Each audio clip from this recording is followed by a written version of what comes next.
from the capital city.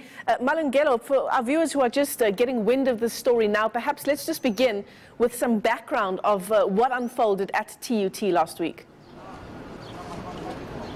That's right, Michelle. It was on Thursday last week during the SRC elections at the Tshwane campus when this student was fatally shot, allegedly by police officers.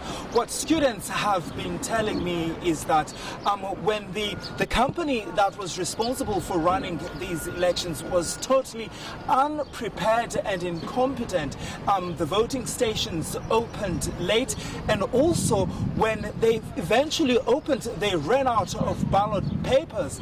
The institution, that campus, has about 16,000 students, and what students have said to me was that when the voting stations ran out of ballot papers, someone came in with new ballot papers, and it appeared that some of these ballot papers that have been brought in had already been marked, and students were angry at that because they said they saw that as a sign of rigging the elections, and then chaos ensued. Michelle, police were called in to defuse the situation. When the police arrived, we were told that they were able to move the students out of that campus, out of that campus into the streets of Tshwane. That's where that chaos happened, and that's where this student was apparently shot.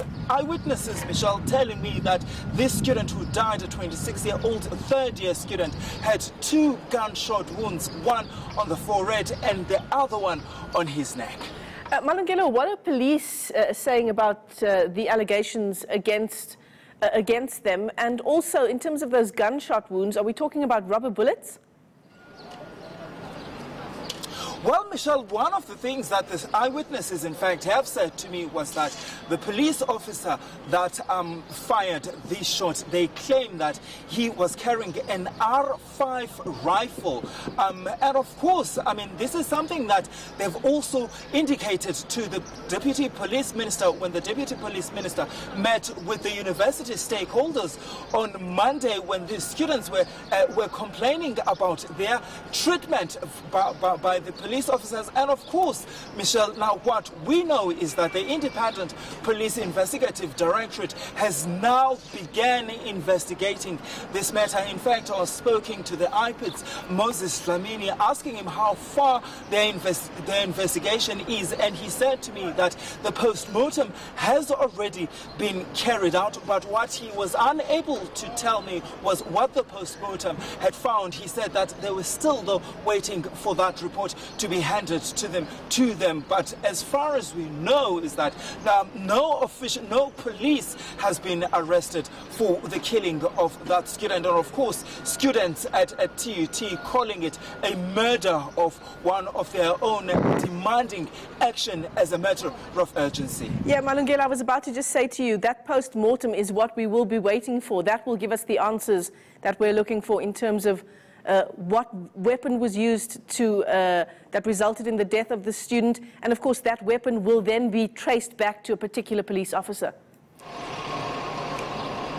That's right, Michelle. In fact, there has been so many questions as to why heavily armed police officers were sent to a student protest to defuse that situation. In fact, the Deputy Police Minister saying to me on Monday that sending heavily armed police officers into a place of learning it was a recipe for disaster to start with, saying that he also really will be following up as to how that decision actually was made to send heavily armed police to an institution of higher learning instead of just sending public order police to deal with that situation. Yeah, absolutely. So this march by students today, Malungelo, what are they hoping to achieve in terms of putting pressure on the police minister?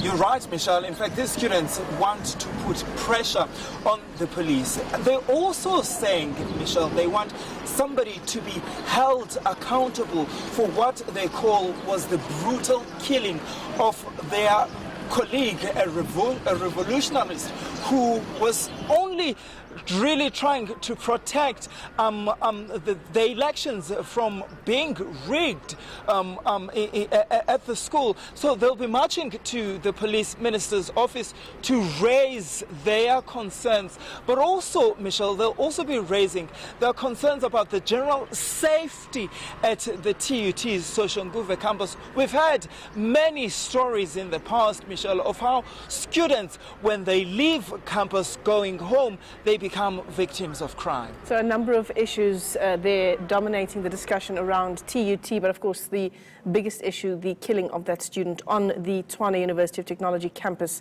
in Soshanguve just last week. Our report on